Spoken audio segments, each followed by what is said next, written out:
उम्मीदों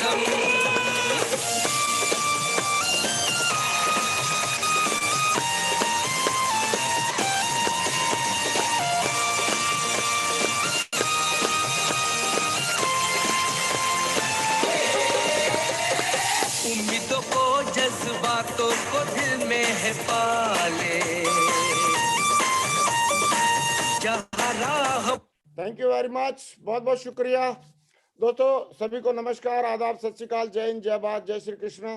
दोस्तों आज का दिन बहुत ही शुभ दिन है और आज हमारे बीच में हमारे great dynamic leader mister Satyendra Prasad ji मौजूद हैं, जिन्होंने जीरो से शुरुआत करके और आज कई लाख लोगों का, मैं तो ये बोलूंगा कि 1 मिलियन से ज्यादा, 10 लाख से ज्यादा लोगों का एक कारवां खड़ा किया है।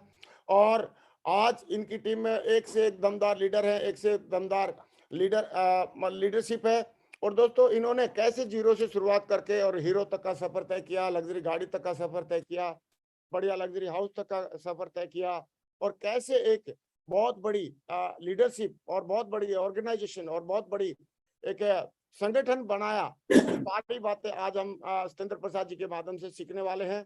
ये हमारे बड़े भाई भी हैं और शुरुआत से हमारे साथ में इस बिजनेस में हैं। इनके साथ हम रहे, इनके साथ में हमने काम किया है और इनके साथ में काम करना हमेशा हमारे लिए मतलब सुखदायी रहा, आनंददायी रहा, बहुत ही अच्छी वाइब्रेशन रही हमेशा। और आज इन्होंने इतने बड़े कारवा को साथ में लेके चल रहे हैं। मुझे प्राउड होता है कि ऐसे लीडर हमारे साथ में हैं। एंड मुझे लगता है कि ऐसे लीडर बनना समाज के लिए, देश के लिए और सबके लिए बहुत ही हितकारी होता है। तो दोस्तों आइए आज हम सुनते हैं हमारे डायनेमिक लीडर, बहुत ही दमदार लीडर। इन्होंने खुद को भी इस बिजनेस में लाए, अपने सुपुत्र को भी लेके आए, खुद भी क्राउन एम्बेसडर बने, बेटे को भी क्राउन एम्बेसडर बनाया। और मुझे पक्का है कहने के आने वाले टाइम में बहुत जल्दी यूनिवर्सल क्राउन एम्बेसडर बनने वाले हैं। तो दोस्तों आइए हम कॉल करते हैं अभी के हमारे क्राउन एम्बेसडर लीडर और बहुत जल्दी बनने वाले universal crown ambassador mister Satyendra Prasad ji. Welcome tiger, स्वागत आपका। वेलकम सत्येंद्र जी। धन्यवाद सर आपका। आपने हिंदुस्तान के सबसे बड़े पैनल पर बोलने का मुझे मौका दिया, आपका हृदय से आभार।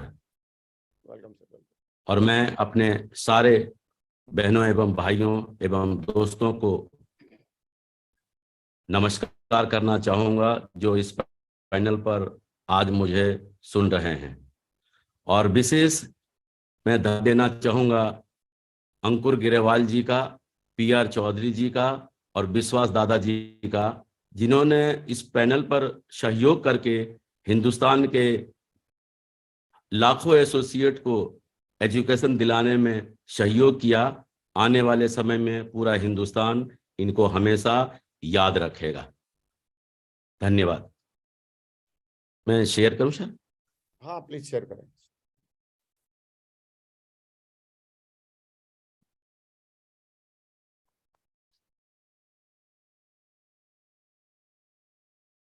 सत्येंद्र जी बहुत डे बाय डे यंग लगते जा रहे हैं। वैसे हमारे बड़े भाई साहब हैं लेकिन यंग होते जा रहे हैं। धन्यवाद सर, ये सब शेफ शॉप की मेहरबानी है और शेफ शॉप के वजह से ही ऐसा हो पा रहा है।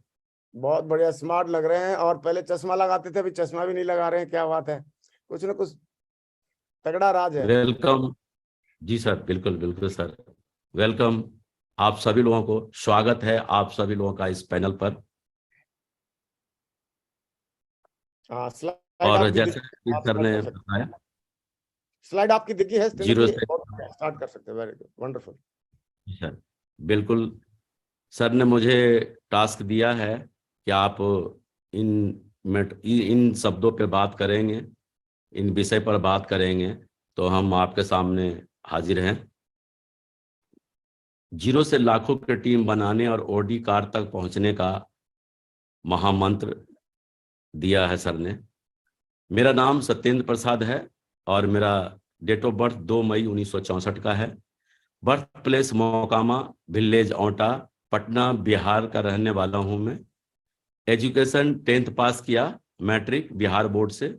School RSM railway aided high school, Mokama Ghat, Patna, Bihar. Printing press में कंपोजिटर का वर्क किया, मोल्डिंग पैटर्न मेकर का भी वर्क किया, डिप्लोमा इन फोटोग्राफी में डिप्लोमा भी किया हूँ और state government daily lottery works का काम भी किया हूँ। ज्वाइनिंग डेट 24 मार्च 2005, यानी 17 साल 8 महीने हो चुके हैं। वर्क प्लेस कंटिन्यू 43 साल हो गए हैं आगरा यूपी में, और टीम साइज अप्रोक्स 7.5 लाख लोगों का है 200 बीबी के हिसाब से। वैसे तो हमारे ऑनरेबल डायरेक्टर्स का धन्यवाद हृदय से, जिनकी सोच के वजह से सेफ्सॉफ्ट जैसी महान कंपनी का बुनियाद डाला गया और उनका परिणाम आज हम लोग अपने जीवन को बदलते हुए देख पा रहे हैं। दोस्तों, ये मेरा परिवार है, मेरे पेरेंट्स हैं, और वही घर है जहां मैं पैदा हुआ, बिहार का। मेरे पिताजी रेलवे में इंजन फिटर का काम किया करते थे, सरकारी नौकरी थी, और हाई स्किल फिटर से रिटायर हुआ।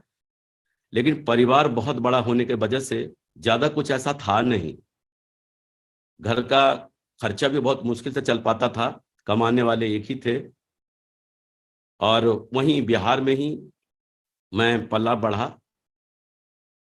बिहार में ही एजुकेशन लिया। अगर मैं कहूं तो बिहार राज्य का पटना डिस्ट्रिक्ट जो मेरा जन्मभूमि है, और आगरा शहर उत्तर प्रदेश ये मेरा कर्म भूमि है, और ये दोनों मेरे लिए उतना ही अजीज हैं। कभी भी जब पटना शहर का नाम आता, या बिहार राज्य का नाम आता, या आगरा शहर का नाम आता, उत्तर प्रदेश का नाम आता, तो अंदर गुदगुदी सी होती थी और उसमें अपनापन झलकता था। ये बात सेफ्सॉफ्ट से पहले की बात है, लेकिन जब से सेफ्सॉफ्ट बिजनेस को ज्वाइन किया है, पूरा शहर, देश का पूरा शहर, अगर किसी भी शहर का नाम आता है मेरे जवां पे, तो अंदर गुदगुदी सी होती है और उनमें अपनापन महसूस होता है। दोस्तों, शुरुआत सारे लोगों की ऐसे ही होती है। मैंने भी पढ़ाई लिखाई करने के बाद बहुत कोशिश किया था कि सरकारी नौकरी लग जाए, लेकिन सरकारी नौकरी है कि लगी नहीं। और जब सरकारी नौकरी नहीं लगी तो कुछ ना कुछ तो करना ही था। बिहार में उस समय की बात हम कर रहे हैं जब हम ये एजुकेशन खत्म किया था। लघु उद्योग की बहुत कमी थी, जिसके वजह से क्या होता था, 30 दिन की मजदूरी भी मिलना बहुत मुश्किल था। इसलिए जिनके पास पैसा होता था ना, वो पासपोर्ट वगैरह बनवा के एजेंट वेजेंट के माध्यम से सऊदी अरब खाड़ी देश के लिए चले जाते थे पैसा कमाने के लिए। और जिन लोगों के पास पैसा नहीं हुआ करता था, ऐसे लोग बेचारे दिल्ली, बॉम्बे, पंजाब, आसाम, इन्हीं जगहों को सऊदी अरब मान लेते थे और इन्हीं जगह पर काम धंधा करने के लिए चले जाते थे। मैं भी उन्हीं में से था। पढ़ाई लिखाई करने के बाद जब नौकरी नहीं लगी तो दिल्ली की तरफ चल दिया, दिल्ली की तरफ काम धंधे के तलाश में, रोजी रोजगार की तलाश में। लेकिन दिल्ली नहीं पहुंच सका। दिल्ली से 200 किलोमीटर पहले ही आगरा शहर में मैं पहुंच गया, और यहीं पर मैंने एक काम सीखा था। जो बड़े बड़े बिल्डिंगों में पाइप फिटिंग, मैनहोल कवर्स, जो कास्ट आयरन, ढलमा लोहा का जो बनता है, उसका मैं डाई बनाने का काम सीखा था। और डाई बनाने के काम में मुझे उस समय आराम से 40 से 50 हजार रुपये कमाने लगा था। तो नौकरी नहीं लगने का दर्द जो है ना, कम हो गया था, और जीवन बहुत ही बढ़िया से जी रहा था, और जीवन जीने में बहुत अच्छा लग रहा था। लेकिन उसी बीच मेरे एक मित्र ने मुझे इस बिजनेस के बारे में बताने मेरे घर आए। और जब वो मेरे घर आए ना, तो मैं यही सोच रहा था कि ये वही बताने आए जिन चीजों को मैं पसंद नहीं करता। लेकिन क्योंकि वो मेरे मित्र हैं, अब वो मेरे मित्र हैं, अब उनको अगर घर से वापस कर दूं तो हो सकता बुरा मान जाए, हो सकता हमारी दुआ सलाम भी बिगड़ जाए। उस समय हमारे बिजनेस में इंश्योरेंस हुआ करता था, तो हमने उनसे एक इंश्योरेंस ले लिया कि चलो कहीं ना कहीं इन्वेस्टमेंट करना ही है, और इनका मन भी रह जाएगा और हमारी दुआ सलाम भी बनी रहेगी। लेकिन जब हमने ये ले लिया तो वो बड़े खुशी खुशी हमारे घर से चले गए। लेकिन मुझे झटका तो तब लगा जब वो अगले दिन फिर मेरे घर आ गए और बोलने लगे, दोस्त बहुत ही बढ़िया बिजनेस है, जीवन बदल जाएगा, खानदान में इतिहास लिख दोगे। और उनके बार बार प्रयास करने के वजह से, बार बार प्रयास करने के वजह से हमारे सारे समस्याओं का समाधान, यानी सारे सवालों का जवाब देने का परिणाम आज आप लोगों के बीच में सत्येंद्र प्रसाद जी के रूप में आपके सामने बात कर रहे हैं। अगर आप लोगों के साथ भी कोई ऐसा कर रहा है तो विश्वास करना, आप भी एक दिन सत्येंद्र प्रसाद जी जैसा बनने वाले हैं। पहचान मैं कौन? दोस्तों, एक बात देखा गया है, गरीबी में भले ही जी रहा था, लेकिन शौक जो है ना, अमिताभ बच्चन जी से कम नहीं था। और जहां तक मैंने महसूस किया है, गरीबों के पास ही नकल करने का ज्यादा शौक होता है। जितना तक नकल कर सकते हैं ना, उतना तो कर ही लेते हैं, जो संभव नहीं है उसी को छोड़ते हैं। अब आप सोच के देखें, बाल बढ़ाने में क्या लगता है, बढ़ा लिया, लेकिन मुझे कहाँ मालूम कि भविष्य में मुझे ऐसा बिजनेस मिलने वाला है जहां सिर्फ नकल ही करके जीवन में हम बहुत आगे तक जा सकते हैं।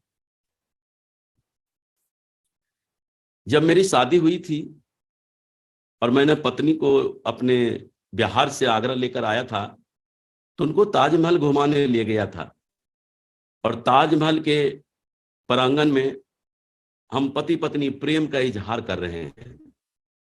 हम आप लोगों से एक बात जानना चाहता कि जब हमारी शादी हुई थी, उस समय मुझे ज्यादा खूबसूरत लगना चाहिए था कि आज लगना चाहिए था? स्वाभाविक सी बात है, आप कहेंगे उस समय लगना चाहिए था। लेकिन ये बेसिक डिफरेंस क्यों है? बेसिक डिफरेंस यही है, सेफ सोप। कहते हैं ना, सेफ सोप में जब आप आगे बढ़ेंगे ना, जितनी ऊंचाई पर जाएंगे, उम्र भले ही आपकी बढ़ती चली जाएगी, लेकिन खूबसूरती जो है ना, अंदर से निकल कर बाहर आएगी। आज आपको मेरी बातों पर यकीन नहीं है ना, तो आप जितने भी खूबसूरत हैं, आज आप एक बढ़िया सा फोटो खिंचवा लेना, और जिस आज मेरे लेवल पर पहुंचने के बाद आप उस फोटो को सिर्फ आप ही पहचान पाओगे, दूसरा कोई नहीं पहचान पाएगा। शुरुआत में जब बिजनेस में हम ज्वाइन करते हैं ना, बहुत जोश में होते हैं, और एकदम से, क्योंकि इतना बड़ा प्लान देखे हुए होते हैं और हम इतना जोश में होते हैं ना, कि हमारा जो रोज का दिनचर्या होता है ना, सुबह ऑफिस 5 बजे छोड़कर छुट्टी होती है तो 6 बजे तक घर आ जाते हैं, या बिजनेस सेंटर से अपने घर आ जाते हैं सीधा।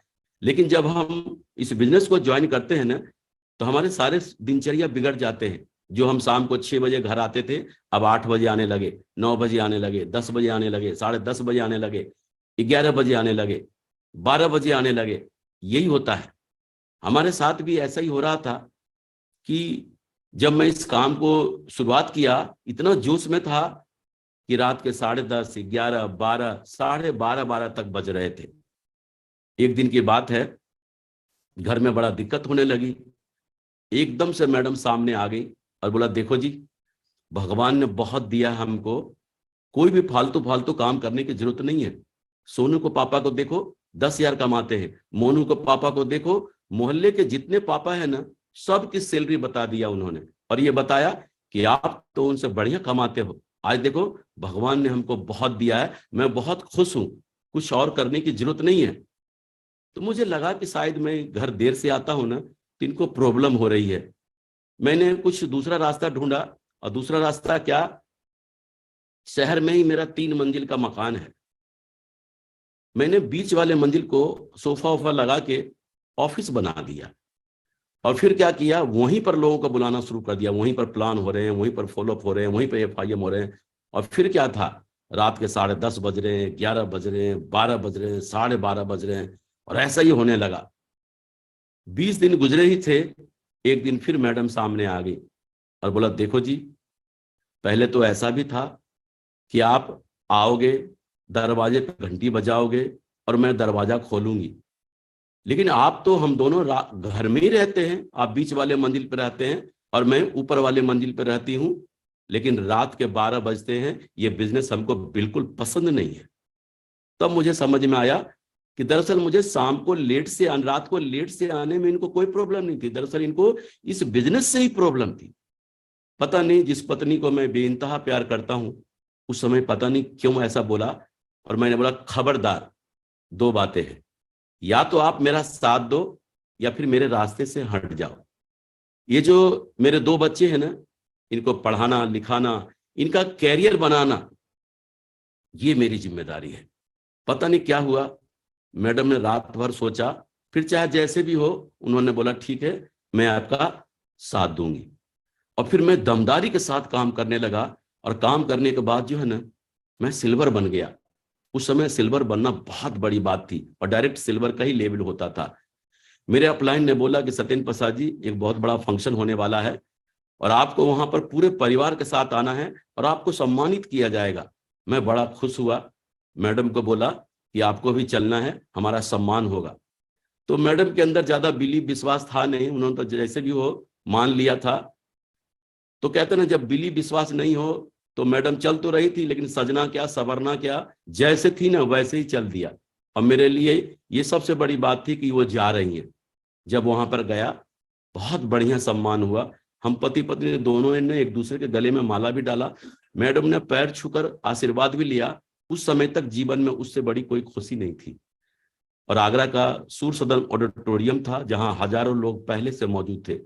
पता नहीं उस मंच के माध्यम से मैडम को सामने बहुत सारी महिलाएं थी, उनको देखा, क्या लगा क्या नहीं। उस दिन के बाद जितना नशा मुझे डायमंड बनने का था ना, उसका 10 गुना नशा उनको डायमंड बनने का हो गया।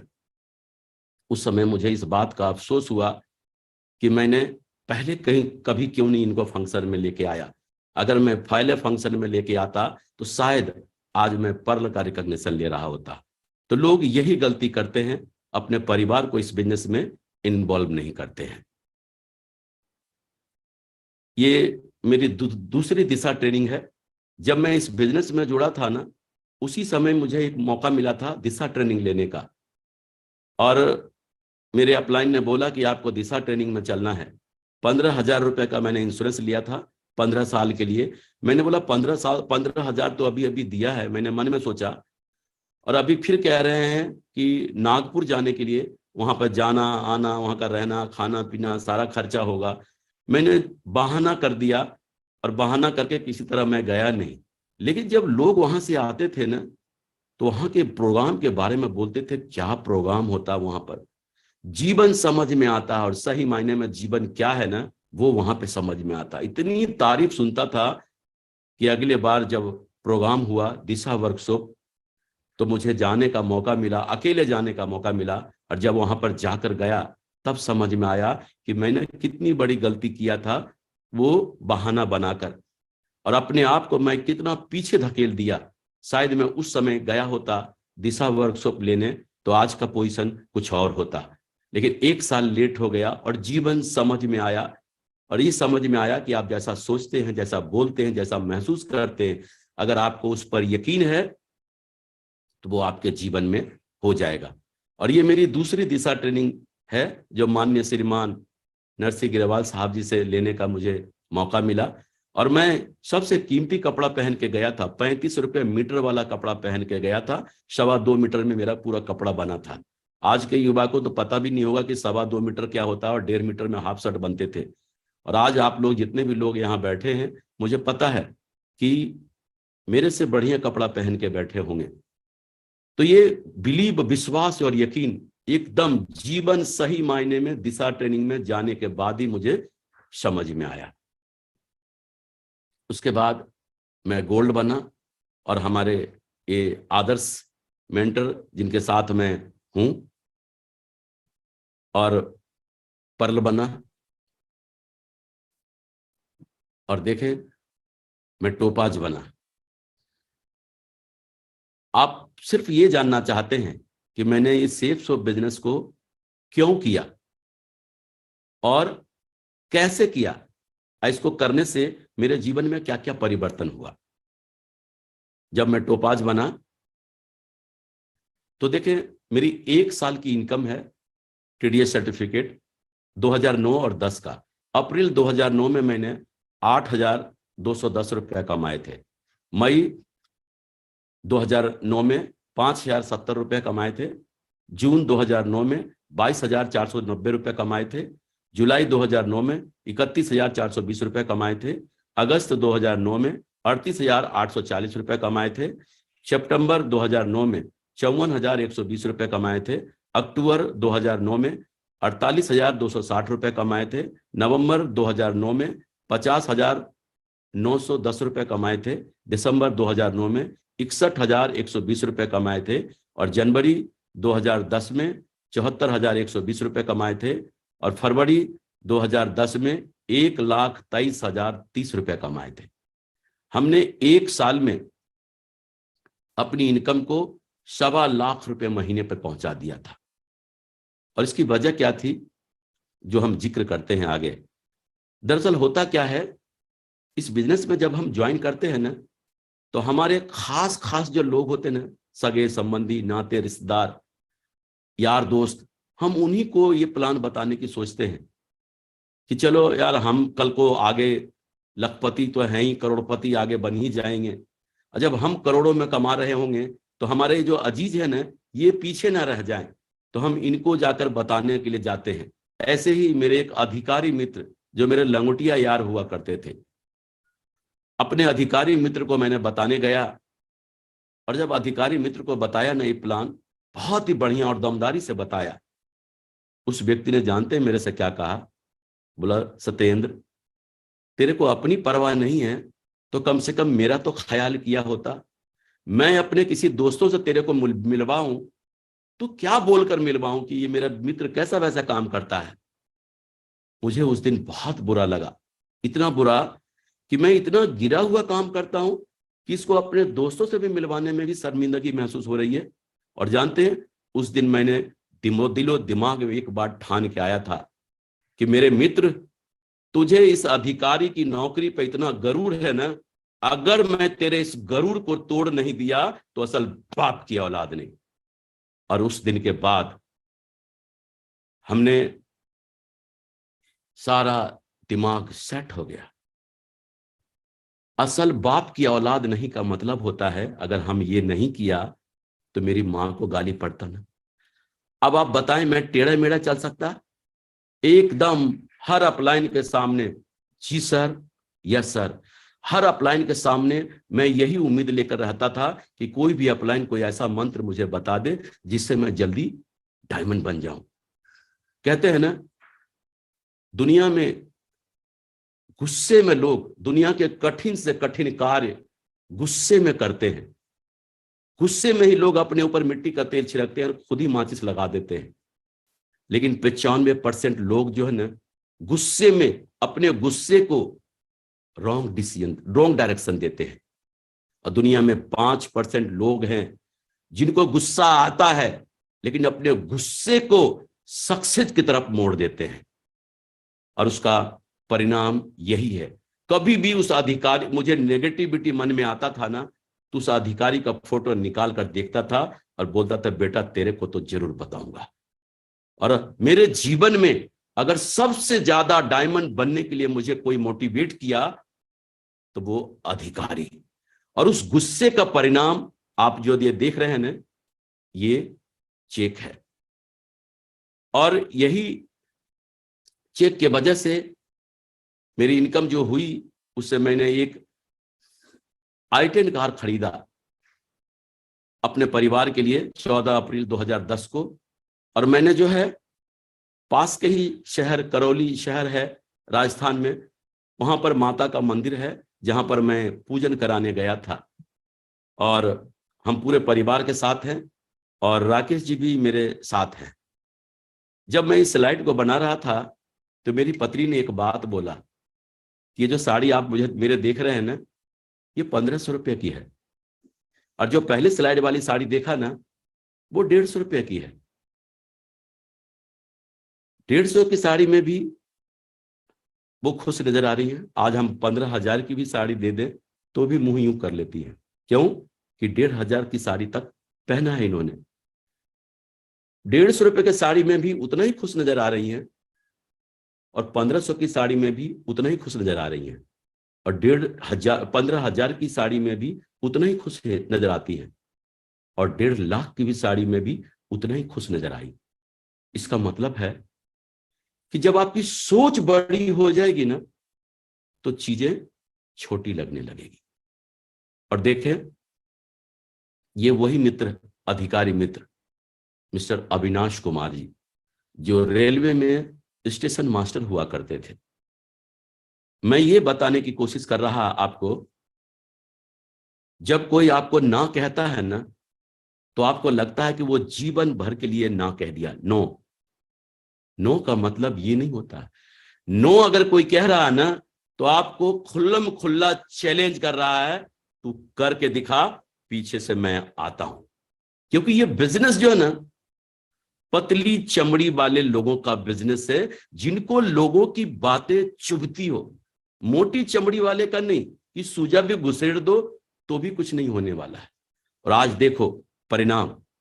वही मित्र 2009 में जब मैं इनके पास गया था, इन्होंने क्या बोला था, और वही मित्र 2011 के आखिरी में आगे बढ़कर जबरदस्ती मेरे को ज्वाइन किया। और मुझे पूरा यकीन है कि ये दिसंबर जनवरी तक क्राउन बनने जा रहे हैं, और आज जगवार एफ से चलते हैं, और डायमंड बनते ही रेलवे में स्टेशन मास्टर की नौकरी को से वीआरएस ले लिया, और आज फुल टाइम इस बिजनेस को कर रहे हैं। तो भरोसा करो, जो आपको ना कहा है ना, वही लोग आप ही के साथ जुड़ेंगे और आपको आगे बढ़ाएंगे। ये लाइव एग्जाम्पल है। मैं एमराल्ड बना, और एमराल्ड बना उसके बाद बहुत खुश था, लेकिन उसी बीच कुछ ऐसा हुआ कि मेरी दोनों लाइन किसी कारणवश एकदम से खत्म हो गई। अब सोच के देखें, इतनी अच्छी अच्छी इनकम आ रही हो, और पैसा भी सब कुछ दिख रहा, कार भी खरीद लिया, सारे खर्चे भी बढ़ गए, और एकदम बिजनेस जीरो पे आ गया। या तो ये कंडीशन था कि ऐसी कंडीशन में हम कोमा में चले जाते, लेकिन धन्यवाद परमपिता परमेश्वर का, माननीय श्रीमान नरसिंह गिरेवाल जी जैसे हमारे मेंटर मिले, अपलाइन मिले, जिन्होंने मेरे सर पे हाथ रखकर, कंधा पे पीठ थपथपा कर बोला, बड़े भाई, हमने जब बनाना नहीं सीखा था ना, तब तो हमने 1250 2,500 की टीम बना दिया, 2,500 की टीम बना दिया। अब तो हम बनाना सीख लिया है, जुड़ाना सीख लिया है, दोनों भाई मिलकर करते हैं और फिर से काम करते हैं। और सर ने बेसिक लेवल पर जाकर हमारे साथ काम किया। सर, मैं आपका जीवन भर कृतज्ञ रहूंगा। और हमने काम करने का परिणाम, जिस दमदारी के साथ काम किया, प्रेजेंट टाइम में हमारे आईडी पे क्राउन शो है, लेकिन बहुत जल्द मैं क्राउन एम्बेसडर कंप्लीट करने जा रहा हूं। फिर से स्टार्टिंग करने के बाद 24 दिसंबर 2011 को मैं रूबी बना, और 5 मई 2013 को मैं डायमंड बना। अब आप देखें, कहते ना डायमंड, जिस दिन मैं डायमंड बना था ना, उस समय तक के मेरे जीवन के सबसे खुशी का पल डायमंड बनने का पल। और पता नहीं, अभी तक आंकड़ा नहीं आया है कि कितने बार डायमंड बोलने के बाद, कितने बार डायमंड बोलने के बाद कोई डायमंड बन जाता है।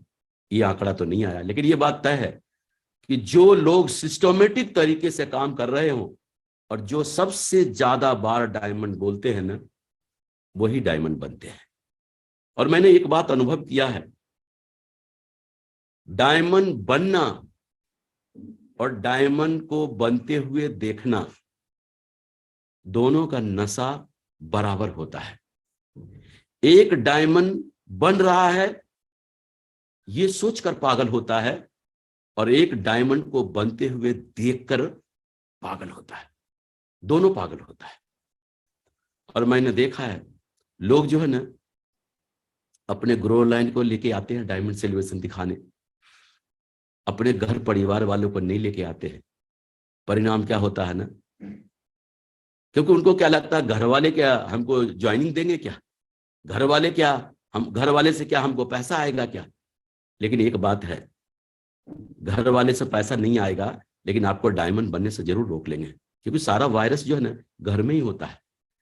लोग जब अकेले डायमंड सेलिब्रेशन देख के जाते हैं ना, एकदम घर में जाकर पागलों जैसी बात करते हैं, देखना अब अपने जीवन में ऐसा होगा, वैसा होगा, ये होगा, वो होगा। तो घर वाले बोलते हैं कि अच्छे भले तो कल गए थे, इनको हो क्या गया। अरे हो क्या, मतलब बहकी बहकी बातें कर रहे हैं। अरे बहकी बहकी बातें नहीं करेगा तो और क्या करेगा, क्योंकि डायमंड को अपनी आंखों से देखा है बनते हुए। पागल नहीं होगा तो क्या होगा, लेकिन क्या हुआ, अकेला अकेला पागल हो रहा है, बस अकेला अकेला, कोई समझ नहीं रहा उसकी बात। लेकिन अगर एक एक परिवार के लोगों को चुन चुन के अगर आप डायमंड सेलिब्रेशन में ले जाते हैं ना, आप देखना वही पत्नी जब डायमंड सेलिब्रेशन देखने के बाद जो कल तक चुप थी, 20-25 लोगों का लिस्ट निकाल के दे देंगे, देखो जी मेरे मौसी का लड़का है ना, उसका साला भी बहुत बड़ा काम करेगा।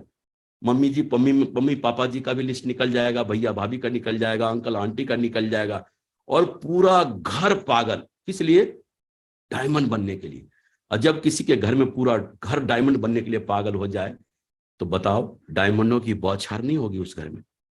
दरअसल क्या है, अगर आप पूरे परिवार को डायमंड सेलिब्रेशन दिखा देते हैं ना, और अगर किसी दिन आपके मन में विचार भी आ जाता है ना कि लगता है मुश्किल है मैं डायमंड बन पाऊंगा, जानते हैं उसी समय आपकी पत्नी खड़ी हो जाएगी आपके सामने और बोलेंगे, देखो जी आपको क्यों ऐसा लगता है कि आप डायमंड नहीं बनेंगे। दुनिया में किसी को यकीन हो या ना हो, मुझे आप पर पूरा यकीन है कि आप डायमंड जरूर बनेंगे, और आप आगे बढ़ो, मैं आपके साथ हूं। अगर कोई भी पत्नी किसी पति को ऐसा बोल देना, तो वो पति दुनिया में आग लगा सकता है, दुनिया में आग लगा सकता है। और कहते हैं ना, दुनिया के सबसे मजबूत और पावरफुल शब्द है, मैं आपके साथ हूं।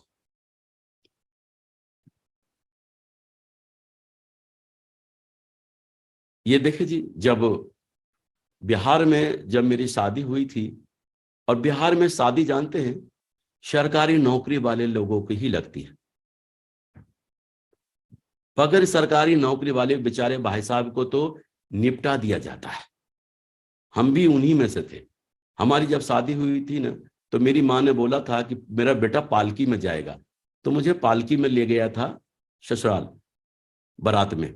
मुझे नहीं मालूम वो मेरे माँ का सपना था या गरीबी, मुझे नहीं मालूम। लेकिन आजकल के लोगों को जब शादी करते हुए देखता था ना, तो लगता था क्या शादी करते हैं। लेकिन धन्यवाद शेफ सोप का, उसी पत्नी के साथ दोबारा नए स्टाइल में शादी करने का एक मौका शेफ सोप ने दिया। अगर किसी को लग रहा है कि मेरे को भी निपटा दिया गया है, तो टेंशन नहीं लेना, एक मौका शेफ सोप आपको जरूर देगी। करके आप दिखाओ, ये मौका आपके लिए भी है। मैं जिस माहौल में पला बढ़ा, जिस घर परिवार में रहा ना जी, वहां पर जो है ना बच्चों का जन्मदिन मनाया जाता है। हम जैसे लोग उम्र के, पहली बात तो अपने बच्चे से बोल भी नहीं सकता कि बेटा मेरा जन्मदिन मनवा दे। अगर बोल भी दिया ना, तो जवाब ये आएगा, खाना मिल रहा क्या, एक कम बड़ी बात है क्या। लेकिन जन्मदिन तो बहुत दूर की बात है। लेकिन जब मैं शेफ सोप में आया और जब मैं डायमंड बना, तो मेरी उम्र 50 साल की थी। सही मायने में मेरी माँ पढ़ी लिखी नहीं थी। मैं जब भी उनका अपना जन्मदिन पूछता था ना, तो पता नहीं पूछती बताती थी बैसाख द्वितीया पक्ष, जो आज तक मुझको समझ में नहीं आया। इसलिए जो मेरे सर्टिफिकेट में नाम लिखा हुआ है ना, डेट ऑफ बर्थ लिखा है ना, उसी को मैंने अपना जन्मदिन मान लिया। और जब मैं 50 साल का हुआ तो मेरा मन किया जन्मदिन मनाने का। देखो मन किसका किया, मेरा। खर्च कौन करेगा, मैं। गिफ्ट कौन देगा, मैं खुद। फिर रोकेगा। कहते हैं ना, जब पावर आपके पास होता है ना, तो आप जैसा जीवन जीना चाहते हैं ना, जो करना चाहते हैं ना, वो कर सकते हैं। और 50वां जन्मदिन मैंने यादगार बनाने के लिए अपने आप को 50 लाख की ऑडी मैंने गिफ्ट किया था। देखें, 50 साल तक तो जन्मदिन मना ही नहीं, और मना तो ऐसा वाला जन्मदिन मना कि लोग देखते रह गए। अब बताओ, इसके बाद आप कभी जन्मदिन मनाना बंद हुआ होगा क्या? बिल्कुल नहीं हुआ होगा। जन्मदिन आप मनाते हैं, परिवार के साथ मनाते हैं, वो अलग बात है। मजा तो जन्मदिन मनाने में तब आता है जब आपका जन्मदिन पूरा हिंदुस्तान मना रहा होगा। मजा तब आता है, और वो सिर्फ और सिर्फ सेफ शॉप में ही मिलता है, देखने को और करने को। धन्यवाद सेफ शॉप। देखें, आज कंपनी ने हमें टारगेट दिया हुआ है, हमारे पास मौका है, हमारे पास मौका है ढेर शहर, सारे शहर में जाने का, दुनिया में घूमने का हमारे पास मौका है। और देखो, उस मौके का परिणाम हमने भी जो है ना, क्या किया था, जब टारगेट आया था, आज तो दुनिया का बड़े बड़े देश में घूमने का मौका है आपके पास। पहले ऐसा नहीं था। हमारे जमाने में जब हम काम करते थे, थाईलैंड का टारगेट आया था सिर्फ, अर्जुन अवार्ड और ये सारा कुछ नहीं। आज कितना अपडेट है आप लोगों के सामने। सिर्फ थाईलैंड का टारगेट आया था, और जब थाईलैंड का टारगेट आया था ना, तो पागल हो गया था, पागल हो गया था। अपलाइन से पूछा था कि सर मुझे इस टारगेट को फाइट करना है, टारगेट को फाइट करना। अपलाइन के पीछे पड़ गया था। अपलाइन ने बोला सबसे पहला काम पासपोर्ट बनवा लो। उस समय एजेंट के द्वारा पासपोर्ट बनते थे। एजेंट को मैंने पासपोर्ट बनवाया, रसीद दिया था, और सर ने बता दिया था कि कब ये ट्रिप जाएगी। जब प्लान दिखाने जाता था ना, तो लोगों को ठोक ठोक के बोलता था फला तारीख को मैं थाईलैंड जा रहा हूं, और देखो मैंने देखो ये पासपोर्ट के लिए अप्लाई किया हुआ रसीद देखो। रसीद दिखा दिखा के लोगों को ज्वाइन करा देता था। और जब मेरा पासपोर्ट आया था ना, विश्वास करो, जीवन में कभी पासपोर्ट नहीं देखा था। सैकड़ों बार उस पासपोर्ट को अलट पलट के देखा था।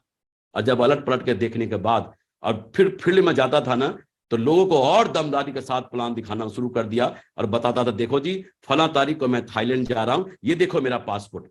सामने वाला व्यक्ति भी मेरा पासपोर्ट मांग कर देखता था, दिखाना भाई साहब पासपोर्ट कैसा होता, क्योंकि बेचारा वो भी कभी पासपोर्ट नहीं देखा था। और पासपोर्ट दिखा दिखा के मैंने थाईलैंड का टारगेट फाइट कर लिया, और अपने खानदान का पहला व्यक्ति जो किसी विदेशी धरती पर कदम रखने वाला था, इंटरनेशनल फ्लाइट पर चढ़ने वाला था। और पहली फ्लाइट थी मेरी इंटरनेशनल फ्लाइट थाईलैंड का। जब मैं थाईलैंड के लिए गया था हवाई जहाज पर चढ़ने के लिए, तो मैंने धन्यवाद तो मत्था टेक कर सेफ शॉप को किया था। धन्यवाद सेफ शॉप। उस समय मोबाइल फोन होते थे, 3 बार बटन दबाओ तो ऐसा आता था। उस समय भी मैंने अपने मोबाइल में इंटरनेशनल कॉल 10,000 रुपए का रिचार्ज करा के गया था। और जब मैं थाईलैंड पहुंचा ना, और जब मैं 1-2 घंटे फ्री हुआ, तो मैं उन सारे लोगों का लिस्ट बनाकर लेकर गया था जिन्होंने मुझे, जिनको मैंने प्लान दिखाया था लेकिन मेरे साथ जुड़े नहीं थे। उन सब का लिस्ट बनाकर लेकर गया था, और वहां जाकर उनको मैंने फोन करना शुरू किया। मैं सत्येंद्र प्रसाद बोल रहा हूं थाईलैंड से। बोला यार वहां क्या करने गया? बोला आके बात करता हूं, कट। मैं सत्येंद्र प्रसाद बोल रहा हूं थाईलैंड से। बोला यार वहां क्या करने गया? आके बात करता हूं, कट। मेरा उद्देश्य था उनके मोबाइल पे इंटरनेशनल कॉल छोड़ना कि मैं सचमुच में थाईलैंड में हूं या नहीं। और 10,000 रुपया मैंने सिर्फ इस बात के लिए खत्म कर दिया। और जी भरकर एंजॉय करके जब मैं थाईलैंड से आया ना, तो उस लिस्ट को निकाला और फिर उनके पास फॉलोअप करने के लिए गया। और जब फॉलोअप करने गया तो लोग जाते ही बोला अरे यार तू तो थाईलैंड गया था, थाईलैंड कैसे गया था? मैंने बोला देख, वही कंपनी ने हमको थाईलैंड ले गया जिस कंपनी का प्लान दिखाने तेरे पास आया था। अगर तू उस समय ज्वाइन करता तो हम दोनों भाई थाईलैंड घूम रहे होते ना। लेकिन देख, टेंशन लेने की कोई जरूरत नहीं है, कंपनी ने फिर से टारगेट दिया है, आप दोनों भाई मिलकर काम करते हैं, अब कि तेरे साथ थाईलैंड घूमने चलते हैं। और विश्वास करें, मैंने जिन जिन लोगों को कॉल किया था ना, लगभग सब लोगों का सेल मेरे पास आ गया, सब लोगों का सेल मेरे पास आ गया। और जानते हैं, देखो कहते हैं ना, पॉकेट से अगर पैसा खर्च होता हो और वो कभी वापस नहीं आता हो ना, उसको खर्चा बोलते हैं। लेकिन पॉकेट से पैसा अगर खर्च हुआ हो ना और वो वापस आ जाए ना, उसको इन्वेस्टमेंट बोलते हैं। लेकिन उस समय तो ऐसा था, लेकिन आज अपॉर्चुनिटी कितनी बड़ी है। 3-3,500 में 8-10 दिन के लिए आपको इंटरनेशनल कॉल का सुविधा मिल जाता है, वीडियो कॉलिंग का। जिस होटल में भी आप दुनिया में जाएंगे रहेंगे, वाईफाई सेवा मौजूद होता है।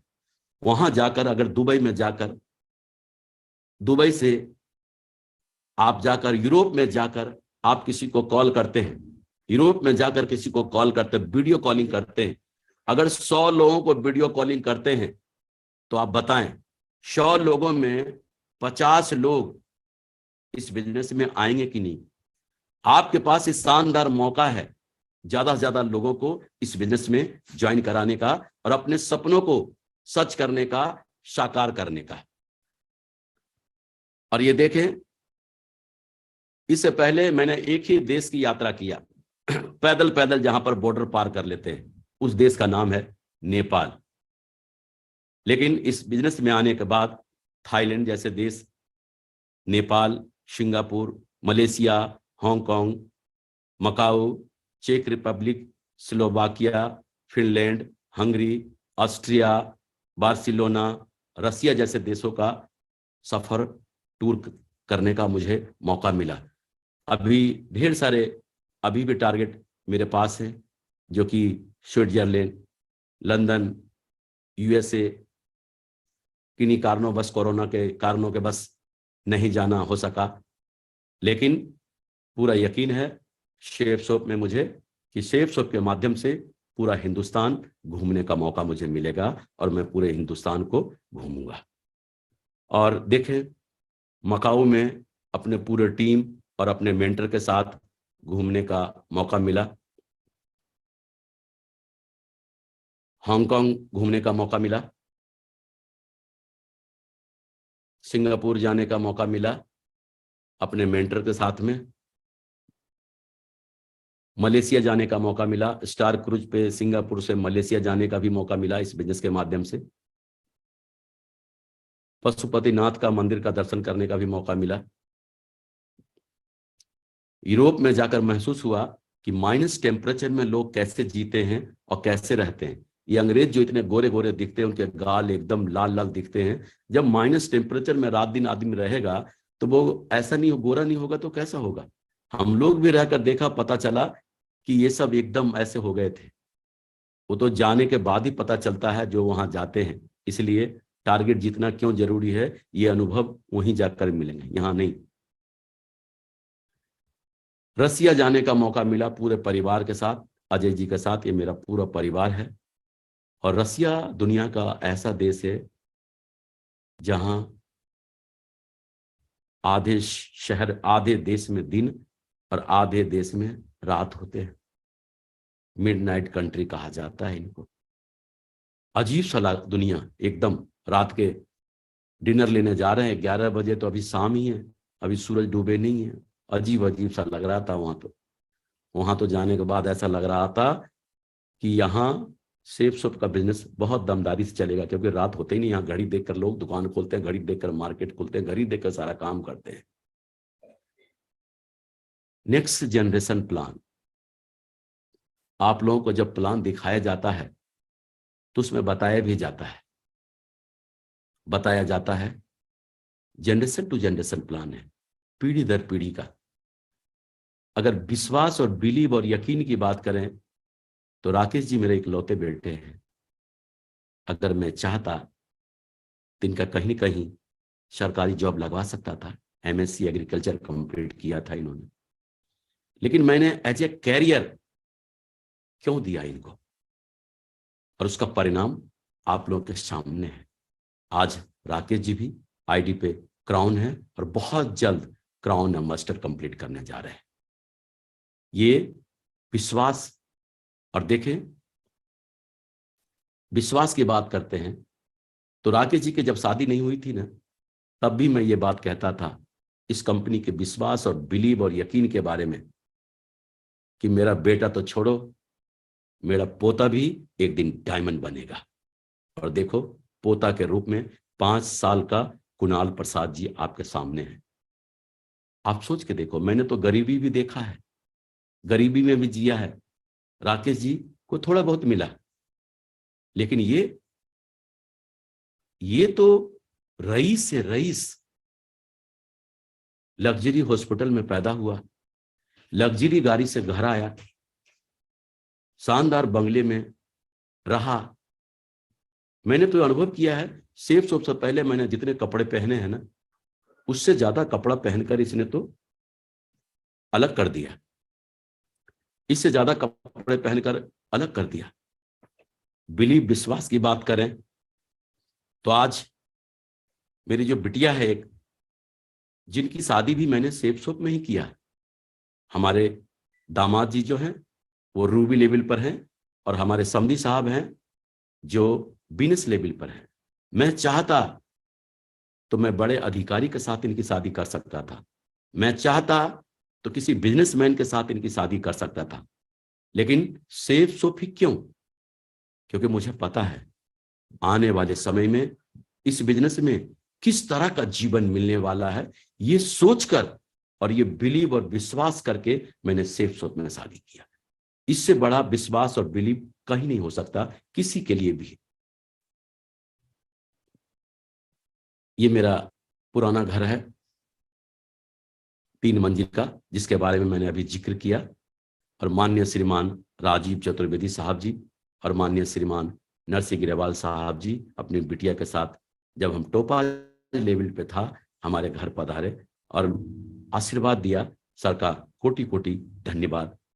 सर ने इस गरीब की कुटिया पे पधार के हमें सौभाग्य प्राप्त किया। और आज जिस घर में मैं रहता हूं वो मेरा ये घर है जहां आज मैं रहता हूं।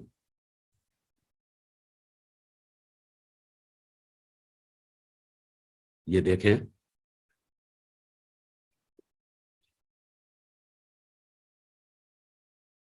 आज मेरे 100+ डायमंड्स हैं। सारे लोगों का तो फोटो नहीं लगा पाया है, लेकिन मुझे पूरा यकीन है उसमें एक से एक लेवल हैं। ढेर सारे डबल डायमंड, ढेर सारे ट्रिपल डायमंड, ढेर सारे बीनस, ढेर सारे मरकरी, ढेर सारे क्राउन और ढेर सारे क्राउन एंड मस्टर भी हैं। आज 100+ डायमंड है, लेकिन हम आपको विश्वास दिलाते हैं मार्च 2023 तक मेरे 200 डायमंड्स कंप्लीट होने जा रहे हैं। 200 डायमंड्स।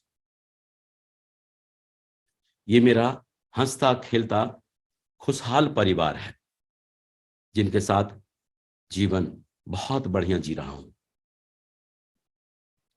जब सेफ शॉप में आया था तो मुझे बताया गया था कि 2 लाख सप्ताह और 8 लाख रुपया महीना मिलेगा, लेकिन मुझे ही नहीं पता था कि यहां पर 8 लाख रुपया सप्ताह भी मिलेगा। ये मुझे नहीं पता था। धन्यवाद सेफ शॉप का। और ये भी नहीं पता था कि आने वाले समय में 25 लाख रुपया सप्ताह भी मिलेगा। भरोसा करें आप लोग, जो बेसिक लेवल पर जो लोग हमें सुन रहे हैं, आज जो आपके अपलाइन का है ना, आने वाले समय में वो एक दिन आप सभी का होगा। ये आज जो कुछ मेरे जीवन में है, आने वाले समय में आप सभी लोगों के जीवन में होगा, अगर चलते रहे सिस्टमेटिक, रुके नहीं तो।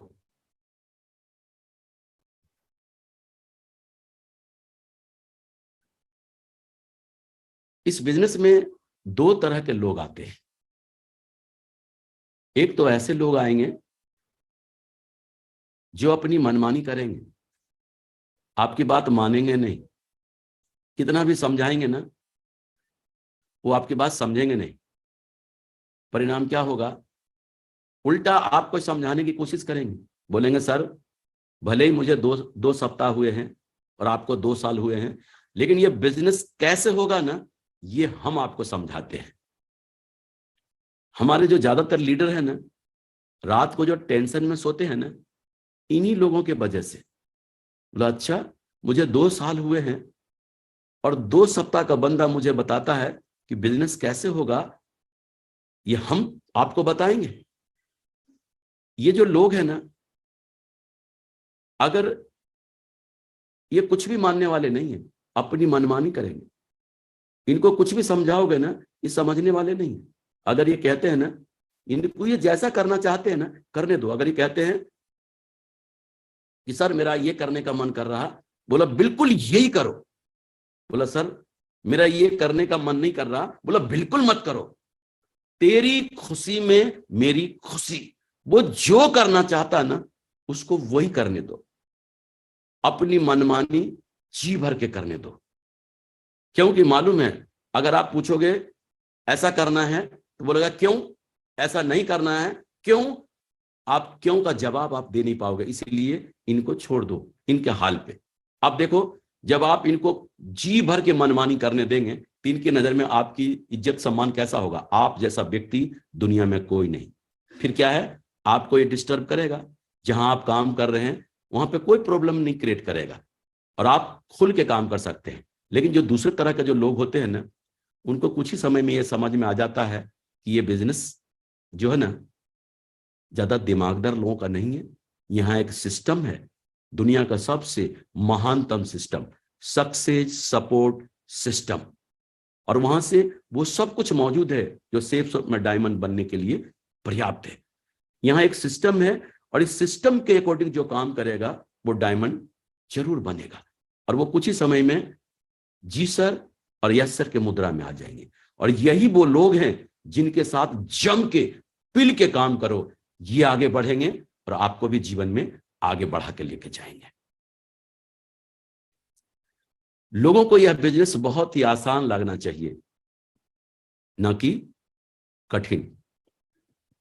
क्या होता है, जब हम किसी को प्लान दिखाने FIM करने जब जाते हैं ना, प्लान ज्वाइन करने के बाद जब FIM करने जाते हैं, उनका लिस्ट बनवाते हैं, उनको बोलते हैं कि देखो जी आपको इनवाइट करना सीखना पड़ेगा, प्लान देना सीखना पड़ेगा, फॉलोअप करना सीखना पड़ेगा, सेल रजिस्ट्रेशन करना सीखना पड़ेगा, स्टेज पर एंकरिंग करना सीखना पड़ेगा, फर्स्ट प्लान लेना सीखना पड़ेगा, सेकंड प्लान लेना सीखना पड़ेगा, क्लोजिंग करना सीखना पड़ेगा, फ्राइडे की ट्रेनिंग लेना सीखना पड़ेगा, ग्रुप मीटिंग लेना सीखना पड़ेगा, कोर ट्रेनिंग सीखना पड़ेगा, लेना सीखना पड़ेगा, और लीडर्स मीटिंग लेना सीखना पड़ेगा।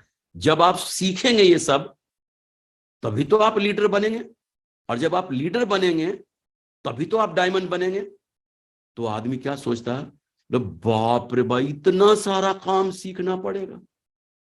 तभी मैं कहूं कि बिरले लोग ही इस बिजनेस में डायमंड बनते हैं, उसमें मेरा नंबर कहां होगा। अब क्या होता है, अपलाइन उनको फोन करते हैं, कभी सेमिनार में आने के लिए बुलाते हैं तो कभी वो आ जाता है, कभी नहीं आता है। ट्रेनिंग के लिए बुलाते हैं तो कभी आ जाता है, कभी नहीं आता है। कभी घर मिलने जाते हैं तो मिल लेता है और कभी घर में मना करवा देते हैं। कभी रास्ते में दिख जाए तो मिल लेता है, कभी कट मार लेता है। वो आदमी सोचकर परेशान हो रहा होता है कि यार कल तक तो ये कहता था कि हम जलजला ला देंगे, तूफान खड़ा कर देंगे, और देखना सर यूं मैं डायमंड बन जाऊंगा, बन के दिखा दूंगा, ऐसा कर दूंगा। हो क्या गया, हो क्या गया कि उसको दिमाग में उसको समझ में आ गया कि हम इसमें डायमंड बन नहीं सकते, और ये सोचकर अब वो कट करने लगा। आसान लगना चाहिए। आप देखें, जब किसी के यहां FIM करने जाते हैं और उनको लिस्ट बनवाते हैं और बोलते हैं सेमिनार में गेस्ट लेकर आने के लिए, अगर वो व्यक्ति 10 गेस्ट लेकर आता है, 10 गेस्ट लेकर आ जाता है, इसका मतलब है कोई ना कोई क्वालिटी तो है उसके अंदर। नहीं तो 2 गेस्ट लाने में सेमिनार में पसीने निकल जाते हैं, लेकिन उन्होंने 10 गेस्ट को लेकर आया। इसका मतलब है हर व्यक्ति के अंदर कोई न कोई एक क्वालिटी होता है। जरूरत है उनकी क्वालिटी को पहचानने की और उनकी क्वालिटी में धार लगाने की। अब जैसे कि देखें, कोई आपको प्लान दिखाने ले जाता है, और जब आप प्लान दिखा रहे होते हैं उनका, तो वो एसोसिएट देखना बड़े गौर से आपके प्लान को देख रहा होगा, बड़े गौर से देख रहा होगा। जब प्लान खत्म होगा ना तो आपसे वो डायरी का पेज मांग लेगा, सर वो डायरी का पेज देंगे, और देखना घर जाके एकदम रट्टा मार रहा होगा, एकदम बढ़िया से प्लान याद कर रहा होगा। अगले दिन फिर जब प्लान दिखाने ले जाएगा ना, दिखवाने, तो फिर क्या होगा, आपके डायरी का पेज मांग लेगा, और घर वाले पे ही प्रैक्टिस कर रहा होगा, घर वाले सबको प्लान दे रहा होगा बैठ बैठ के। और तीसरे दिन जब वो प्लान दिखवाने ले जाएगा ना, तो आपसे बोलेगा, सर मैं सर को प्लान दे दूं क्या, और आपको हैरानी होगी। और जब कोई कहा है एसोसिएट तो आप तो खुश हो जाओगे, हाँ दो, और देखना हू बहू आपका प्लान उतार के रख देगा। आपको जब कोई फॉलोअप कराने ले जाएगा ना, तो आप देखना, आप जब 2 सवाल का जवाब देंगे ना, तो 1 सवाल का जवाब वो भी देगा। आप 4 सवाल का जवाब देंगे ना, 2 सवाल का जवाब वो भी देगा। आप 10 सवाल का जवाब देंगे तो 4-5 का जवाब वो भी देगा। आप देखेंगे कुछ व्यक्ति आपको ऐसे भी मिलेंगे कि इंटरनेट का काम करने में उनको बहुत मजा आता है, बहुत मजा। और कुछ लोगों को इंटरनेट के काम को देखकर ही डर लगता है। तो इसका मतलब क्या है, हर एक के अंदर कोई ना कोई क्वालिटी होता है। जब आप ग्रुप मीटिंग करते हैं ना, जब आप ग्रुप मीटिंग करते हैं 8-10 लोगों का, 15 लोगों का, तो आप उनको उठाएं जिन्होंने 10 गेस्ट लेकर आए हैं, उनका प्रोत्साहित करना है उनको। देखो जी, ये राहुल जी हैं।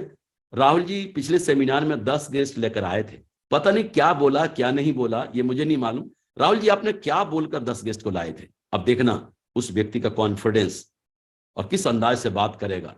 जैसे भी लाया होगा, सर मैंने ये बोला वो बोला, ऐसा कहा वैसा कहा, आएगा कैसे नहीं, मैं मजबूर कर दिया उनको आने पर। अब देखो उनके वहां 10 गेस्ट लाने का जो टेक्निक जो उन्होंने बताया, पहली बात जो 10-15 लोग हैं उनमें से लोग, कुछ लोग तो अप्लाई करेंगे, और उनका आपने क्या किया, कॉन्फिडेंस भी बढ़ा दिया। परिणाम देखना अगले सेमिनार में 15 से 20 गेस्ट उनके आएंगे।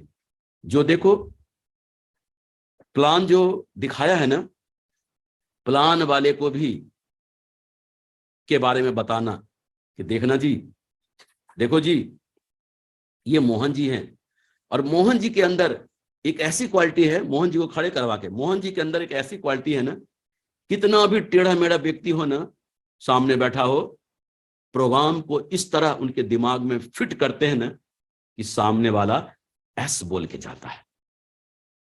और देखो जी उनके बारे में उनकी भी तारीफ करना।